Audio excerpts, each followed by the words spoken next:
অলপ পৰবা কি হৈছে তোমাৰ হাগা হৈছে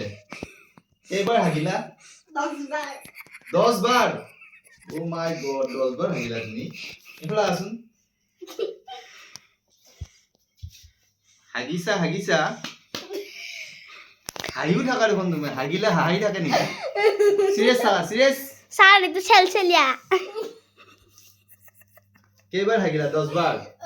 পানীয়া না গোটা পানীয়া হৈছে তোমাক তো ইনজেকশন দিব লাগিব নহলে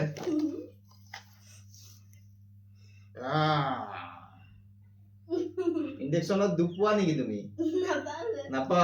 এবাৰ লৈ গৈছা না নাই পাইছা থাক কান্দিব লাগে হাঁহি আছা দেখোন তুমি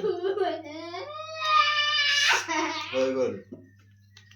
তুমি তোমাক মই দৰব লিখি দিম কলমটো হে আনিব পাহৰিলো স্যাৰ মই আনি দি আছো ৰবা কলম ঠিক আছে বাৰু পাইছে তোমাক মই হাগাৰ 4টা দৰব লিখি দিলো পাউডাৰ 2টা দিলো আৰু তোমাৰ গ্যাস হৈছে গ্যাসৰ কাৰণে দিলো 3টা এইকিটা খাবা তুমি 5 দিনত নহলে 3 দিনত ভাল পাই যাবা যোৱা এতিয়া